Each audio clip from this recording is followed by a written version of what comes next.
June 15th, 1943, 25,000 feet above the English Channel. A battle line drawn in vapor trails. German ace pilot Klaus Brenner, squinting through the armored canopy of his Messerschmitt Bf 109, spots the approaching American formation. Any airfield. 8 P-47 seconds. He smirks. To the Luftwaffe, they are the Fliegende Milchkannen, flying milk bottles. Fat, lumbering, and, above all, easy prey. For months, the pilots of Luftwaffe 3 had been swatting these American giants from the skies over Europe. The Thunderbolt climbs like a loaded freight train, barely scratching 1,500 feet per minute. Brenner's 109, a lightweight Predator built for the vertical fight, can dance circles around it, ascending at over 3,000 feet per minute. This will be another simple, textbook kill, but as Brenner rolls into his attack dive, the impossible happens. The lead P-47 doesn't scatter. It doesn't dive for safety.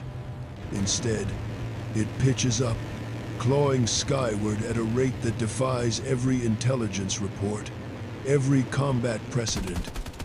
The massive aircraft, its engine screaming, chases Brenner into his own domain. In the cramped cockpit of his Messerschmitt, the German ace feels his first cold taste of fear. The strategic balance of the air war is about to be shattered by 13 feet of revolutionary, paddle-bladed engineering.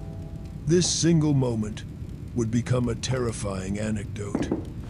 But the reality for the seemingly U.S. fragile.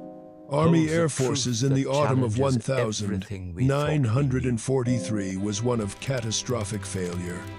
The morning reports from the European theater painted a grim picture that no amount of Pentagon optimism could disguise.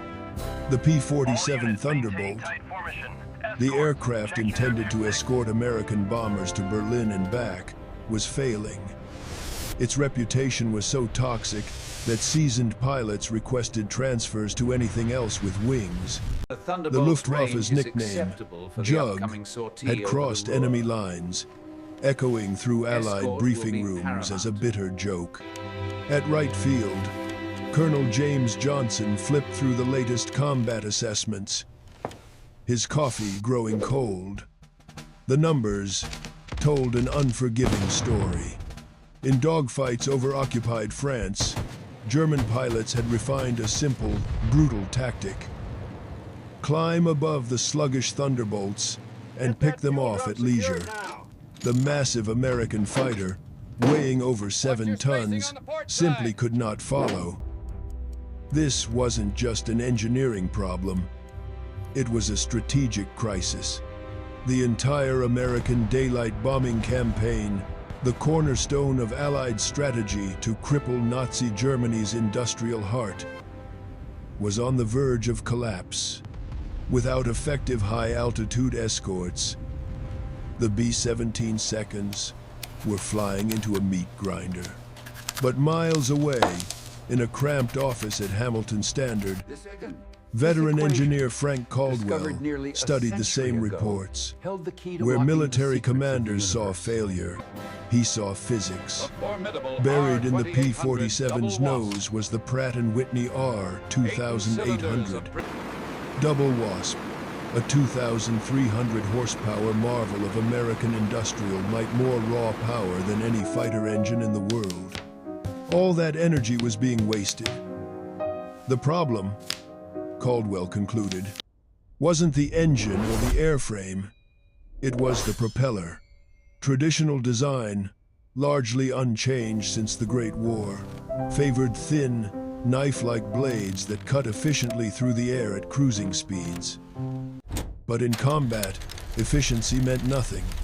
At full throttle, the P-47's standard 11-foot propeller couldn't handle the R-2800's output. The tips approached supersonic speeds, creating shock waves that destroyed lift and turned the propeller into an expensive air brake. Caldwell's solution violated every principle of conventional design. He envisioned broad, thick, paddle-shaped blades, a concept more akin to a boat's propeller that could grab massive handfuls of air and hurl them backward with brute force. His colleagues at Hamilton Standard were politely skeptical. Tom Richards, the division's senior aerodynamicist, pointed to the obvious flaws: increased weight, catastrophic drag at cruise, and a manufacturing complexity that would make mass production a nightmare. The military, desperate for a solution, found itself caught between two competing philosophies. Hamilton Standard's primary competitor, Curtiss Electric, had its own proposal. Senior engineer Robert Hayes dismissed the paddle blade as a gimmick, a desperate fix for an unfixable aircraft. Curtiss's solution was conservative, proven, a refined narrow blade design with better pitch control. It promised incremental gains with minimal risk. It could be manufactured tomorrow. Caldwell's design, by contrast, was a revolution. It promised to either save the P-47 or bankrupt the program. This was the central tension of the American war machine. Represented here, the cautious, incremental improvement versus the high-risk, high-reward, technological leap. While engineers debated, Luftwaffe intelligence officers tracked American development with characteristic thoroughness. Major Wilhelm Specht, stationed at a technical evaluation center in occupied France, had personally examined captured P-47 seconds. His reports to Berlin were dismissive. The American fighter was a brute, compensating for poor aerodynamics with heavy armor. German pilots, he concluded, could exploit its sluggish climb indefinitely. The P-47 represented everything wrong with American design: big, heavy, crude. German pilots joked it was like hunting a flying refrigerator, hard to miss and certain to fall. As 1943 drew to a close, the fate of the air war rested on a series of critical test flights at Wright Field. Caldwell's stupid propeller was about to go head-to-head with the conventional wisdom that had shaped fighter design for 2 decades. The first test flight on October 12, 1943, was a catastrophic failure. This stamp marked It lasted the end of exactly the 14 minutes. A stark, Captain Robert unequivocal Anderson, failure that cost the organization the Wright millions. Field test pilot assigned to the project, brought the modified P-47D back down with a terrifying report. A harmonic vibration so violent it threatened to tear the wings off the aircraft. At anything above 70% throttle, the entire airframe shuddered, threatening to disintegrate. Frank Caldwell watched from the control tower as ground crews swarmed the plane, their faces grim. The vibration wasn't just a minor issue. It was a fundamental flaw. The massive paddle blades, weighing nearly twice as much as their narrow counterparts, were creating rotational stresses the standard hub assembly simply could not handle. The problem had plagued aviation since the Wright brothers, but this was on a different scale. Caldwell's team, now working against a ticking clock, spent the next 3 weeks in a desperate scramble. They redesigned the blade root attachments, experimented with complex counterweights, and ultimately engineered a completely new hub assembly using custom-forged blade shanks. The solution, however, came at a cost. Another 200 pounds of weight added to the aircraft's already heavy nose. The second test flight on November 5th was, in its own way, even more frustrating. The new hub assembly had solved the vibration problem, Observe but the effect of performance improper gains were loading on the pathetic. Thunderbolt center Instead of of the gravity. 2,900 feet per minute climb rate Caldwell had promised, Anderson reported barely 1,600 feet per minute, a negligible improvement. The top speed increase was equally disappointing. The engineering marvel was, for all intents and purposes, a dud. At Curtis Electric, Robert Hayes received the disappointing test results with barely concealed satisfaction. His team's refined narrow blade design had just completed its own trials with promising, if not revolutionary, numbers. The Curtis propeller achieved a climb rate of 1,750 feet per minute, maintained the P-47's existing top speed, and, crucially, required no complex retooling or added weight. Hayes immediately forwarded his results to Colonel Johnson. His memo was a thinly veiled corporate execution, suggesting that Hamilton Standard's radical approach had proven itself a costly, time-consuming, and dangerous dead end. The U.S. Army Air Forces was losing pilots today. It needed a solution now, and Curtis was offering one on a silver platter. But Caldwell, facing the imminent cancellation of his project, suspected the problem wasn't the paddle blade concept itself, but its implementation. The initial design was based on theoretical calculations in a perfect world. The real world, however, was proving far more complex. He realized the issue lay in the propeller's pitch settings. Comparing The the two, the P-47's decision is existing obvious. constant-speed The thin propeller design is not system, just logical, it is a marvel of absolutely its necessary time, for safety. had been calibrated for thin, narrow blades.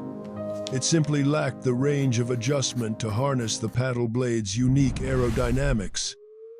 Working 18-hour days, Caldwell's team tore the system apart. They developed a new constant-speed mechanism with twice the pitch adjustment range, a feat that required a total redesign of the propeller governor and its complex hydraulic controls. It would allow the blades to shift from an extremely fine pitch for maximum static thrust on takeoff to a coarse, high-speed cruise setting. But solving one problem only revealed another. The massive surface area of the blades created a new crisis: engine cooling. The propeller was pulling a colossal amount of air, but the air was moving slower due to the increased resistance. The R-2800, already a hot-running engine, was now climbing into the red. Engine temperatures spiked, threatening to crack the cylinders. The team was forced to redesign the engine cowling's air intakes and add new cooling louvers, adding yet more complexity to the fix. While Caldwell's team battled physics, Colonel Johnson was fighting a political war in Washington. Pressure from the Pentagon was mounting. The P-47 program, they argued, was a black hole for resources. A new fighter, the Boeing P-51 Mustang, was showing exceptional promise in early testing. With its sleek airframe and license-built Rolls-Royce Merlin engine, it offered performance that surpassed even Caldwell's theoretical paddle blade numbers. High-ranking officials argued that every dollar spent trying to fix the jug was a dollar stolen from accelerating P-51 production. Johnson was now shielding his engineers from a bureaucracy that was ready to cut its losses. The third test flight, on December 8th, was no longer an experiment. It was an execution, or a reprieve. With the new pitch control and cooling systems installed, Captain Anderson pushed the modified P-47 into a series of combat maneuvers. The results were immediate and staggering. The aircraft climbed to 20,000 feet in 10 minutes and 40 seconds, a rate of 1,850 feet per minute, finally approaching the performance of its German adversaries. Just More get it importantly, done. it maintained this climb while carrying its full combat weight. At 25,000 feet, the P-47 achieved 445 miles per hour, a stunning 45 miles per hour's improvement. But the most significant discovery came during dive recovery tests. The P-47 was notorious for compressibility, its reluctance to pull out of high-speed dives. Anderson found that with the paddle blades in a fine pitch setting, the propeller acted as a massive air brake, generating reverse thrust that helped the aircraft decelerate and recover from dives that would have been fatal in the original configuration. German intelligence reports from late December noted the American experiments, but dismissed them. Major Specs assessment concluded that even with propeller tinkering, the P-47 remained fundamentally inferior. The December test results, however, were enough for Colonel Johnson. He authorized a limited production run. 50 propeller units for operational testing in Europe. It was a monumental gamble. Hamilton Standard received the contract for P-47D-22 aircraft scheduled for deployment in early 1944. Caldwell's team worked through the Christmas holidays, retooling the factory floor. Each paddle blade propeller required 40% more manufacturing time and cost nearly twice as much. The financial risk was enormous, but the human risk was greater. If this design failed not in a test flight, but in combat, American pilots would pay for the experiment with their lives. As 1944 began, the first crates left the factory, bound for the European theater. The first paddle blade-equipped P-47 seconds arrived at RAF Boxted on March 15th. 1944, and were met not with cheers, but with immediate controversy. The veteran pilots of the 356th Fighter Group, men who had survived the 1943 meat grinder, gathered on the hard stand. Captain Mike Gladdick, a Polish exile flying for the Americans, with 12 confirmed kills and a deep distrust of untested equipment, ran a hand over the massive propeller. The blades were crude, oversized, almost comical, like something ripped off a cargo plane. He and the other pilots quickly nicknamed the modified aircraft barn door specials. Several flight leaders formally requested permission to continue flying their standard, trusted Thunderbolts. The first thing you notice They had is spent the weight months learning and to this survive edge. It truly by has exploiting the that crude, P-47's almost one unfinished barn door advantage, feel to it. its diving speed, and compensating for its one fatal flaw, its inability to climb. This new Request fix permission to felt retain like a standard desperate, aircraft heavy-handed configuration. gamble. Group Commander Colonel Harold Ralph found himself in a delicate, almost impossible position. His pilots' lives depended on an intimate, instinctive knowledge of their machines.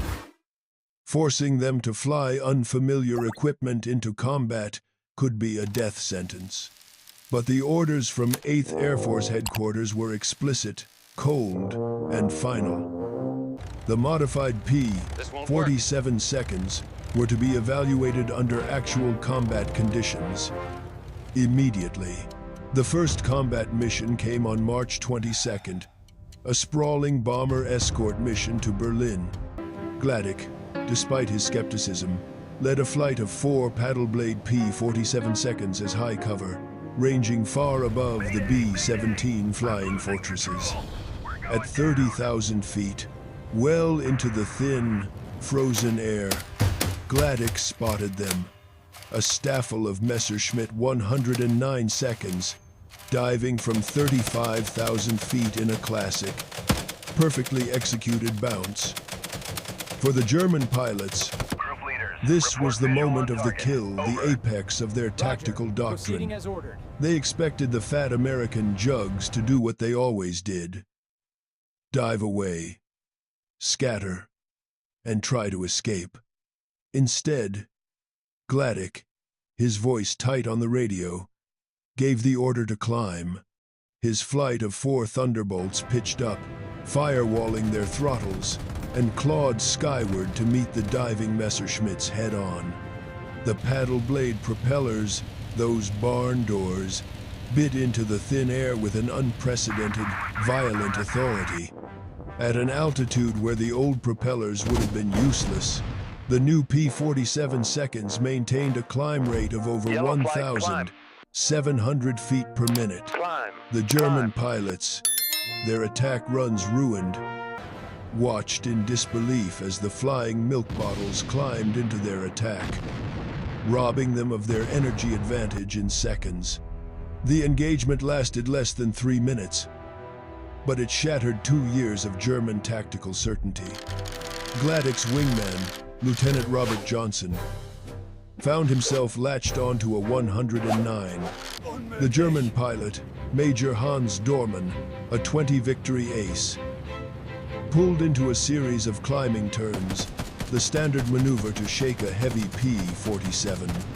But the Thunderbolts stayed with him, matching the Messerschmitt's climb, turning inside him, They serve as a its stark 8 reminder of the costs 50 of caliber ambition. machine guns flashing. Dormann, his aircraft shredded, was forced to bail out. His after-action report, filed later from his base, claimed the American fighter had displayed climb performance equal to German aircraft. It was a claim so outrageous that Luftwaffe intelligence initially dismissed it as pilot error, or perhaps combat-induced hysteria. But the reports kept coming. Word of the engagement spread like a shockwave through the Luftwaffe fighter units in Western Europe. The cornerstone of their entire tactical doctrine, the altitude advantage, had evaporated overnight. German fighter controllers, who had always positioned their Staffeln above the Americans, now found their pilots being bounced from above by P-47 seconds.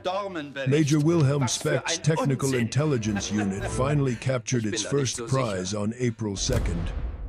Lieutenant Charles Morrison, his P-47 crippled by flak, was forced to crash land near Calais. Morrison managed to destroy his radio and gun sight, but the propeller remained largely intact. Speck's initial report echoed the skepticism of the American pilots: grossly oversized, inefficient, and a crude attempt to fix a bad design. But the detailed technical analysis that followed told a different, terrifying story. German engineers, dismantling the hub, discovered advanced metallurgy and precision manufacturing techniques that exceeded their own.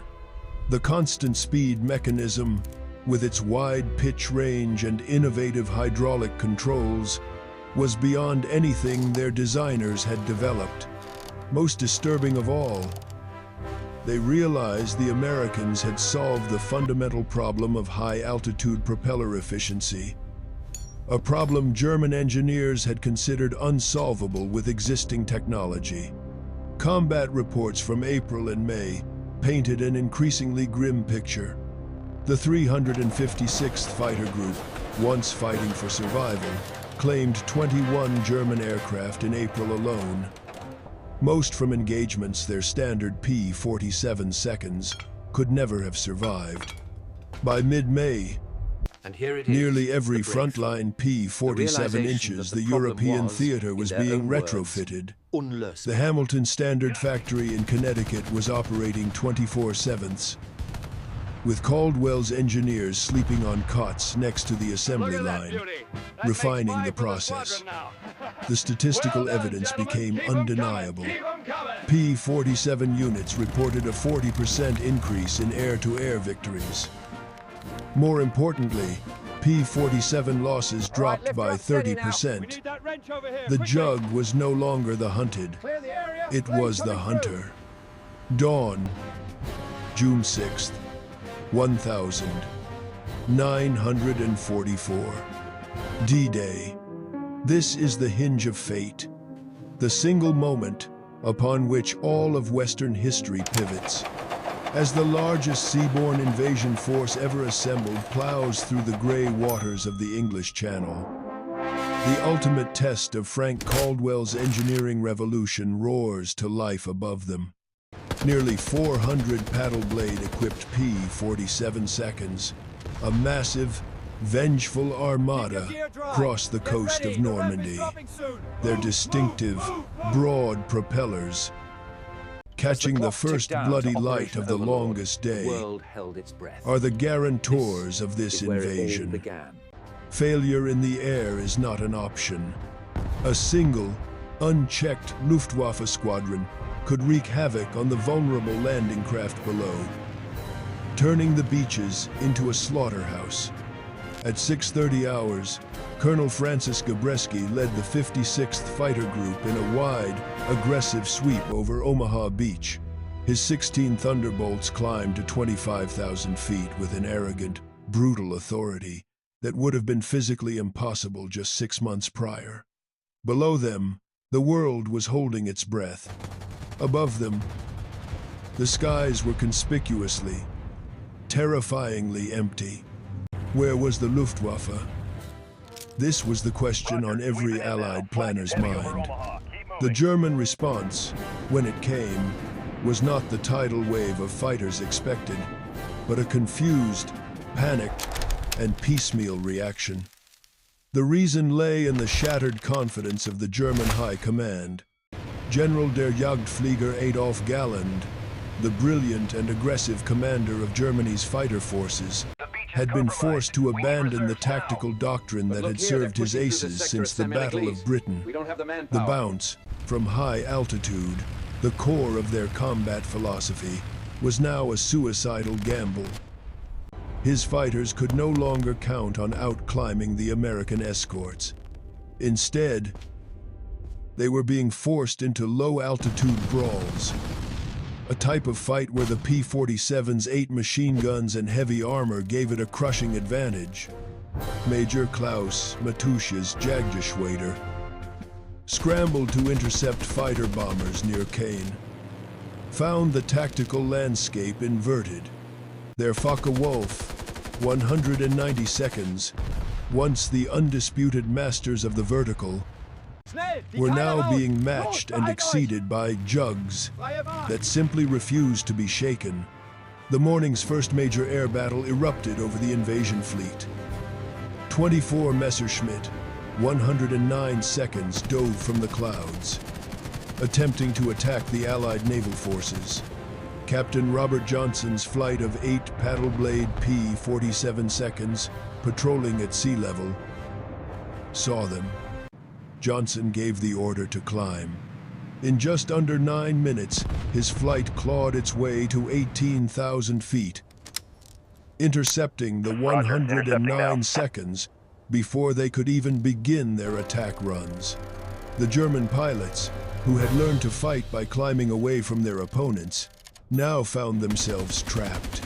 Lieutenant Hans Wick, flying his 43rd combat mission, watched in horror as the American Thunderbolts climbed like rockets, staying on his tail through maneuvers that should have been impossible. By noon, Luftwaffe controllers were receiving panicked reports of American fighters engaging at 30,000 feet and winning not through brute force, but through superior energy management. The paddle blade had given them the power to trade altitude for speed and regain it at will. The statistical reality of D-Day told the story of Caldwell's triumph in stark, cold numbers. Allied air forces flew over 14,000 sorties on June 6th. The Luftwaffe, in contrast, managed fewer than 300. This wasn't just numerical superiority. It was a demonstration of total tactical dominance. a paralysis inflicted by a technological breakthrough. That evening, Adolf Gallen's briefing to Reichsmarschall Hermann Göring was not a military report, but a eulogy. Gallen's pilots had claimed just 17 Allied aircraft. German losses exceeded 40 fighters. It was an exchange rate that would, in weeks, eliminate the Luftwaffe as an effective fighting force. While the initial The exchange paddle was blade limited to this small P-47 region, seconds, ripple effect, the as you barn can see on door the map, specials, covered a much were broader single-handedly area. breaking the Above back heroic of the struggle German in the Air beaches of Force. Normandy, the Thunderbolt This pilots success provided vigilant extended top cover, far beyond ensuring the safety air-to-air of troops below. statistics. Allied air superiority, guaranteed by the P-47, meant that the thousands of soldiers storming the beaches could advance inland without the constant, shredding terror of German air attacks. The stupid propeller trick was saving the lives of the infantrymen who would liberate Europe. In late June, German engineers finally studied a captured paddle blade propeller. Their conclusion was sobering. This wasn't a crude fix. It was a masterpiece of metallurgy, precision manufacturing, and aerodynamic science that German industry, battered by bombing and starved of resources, could not hope to match. The transformation was complete. The aircraft once mocked as a flying refrigerator had become the undisputed terror of European skies. The war's end found Frank Caldwell in his Hamilton Standard office on May 8, 1945, staring not at the ticker tape parades, but at production reports. The numbers told the real story of his engineering revolution. Over 12,000 paddle blade propeller assemblies had rolled off American lines since that first desperate test in October 1943. Each one represented a small, screaming miracle of precision, manufacturing an object that conventional wisdom insisted couldn't, or shouldn't, exist. Each one had required retooling entire factories, retraining thousands of workers, and betting the entire strategic air campaign on an engineer's radical hunch. The human dimension behind these statistics arrived in the final mission reports from Europe.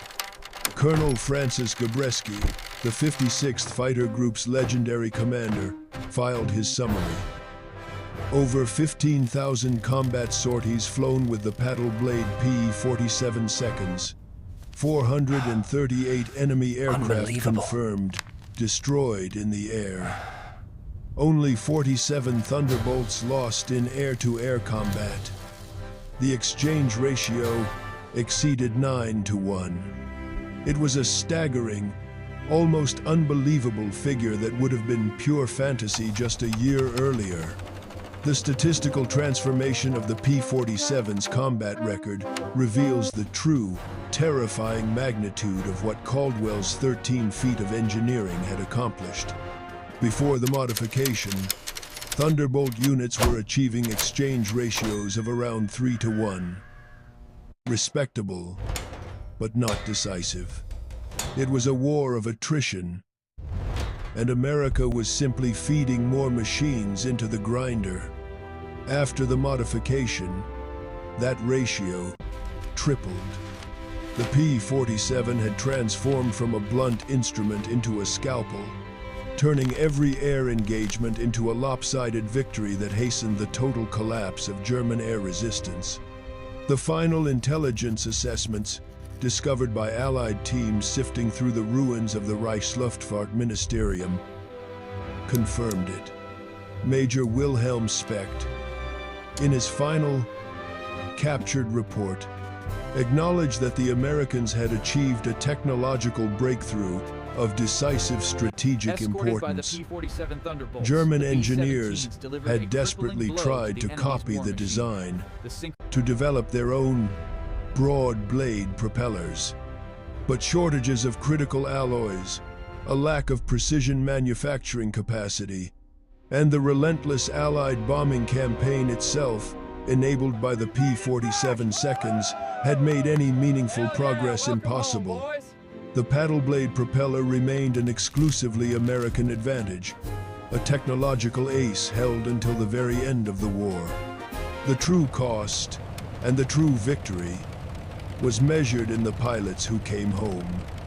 Lieutenant Robert Johnson, who scored his first kill with a paddle blade jug over Berlin, flew his final combat mission with 28 confirmed kills and not a single loss in air-to-air combat. His survival, multiplied by hundreds, represented the most meaningful metric of Caldwell's success. But the impact of this one piece of technology had rippled outward, reshaping the entire strategic balance. German bomber production had effectively ceased by early 1945. It wasn't that the factories were all gone. It was that the Luftwaffe could no longer provide fighter escorts capable of protecting them. The paddle blade P-47 seconds had made German offensive air operations so costly, so utterly futile, that the Reich's aviation industry had simply abandoned them, shifting all resources to desperate, last-ditch defensive fighters. The technological revolution had spawned a new generation of American aircraft.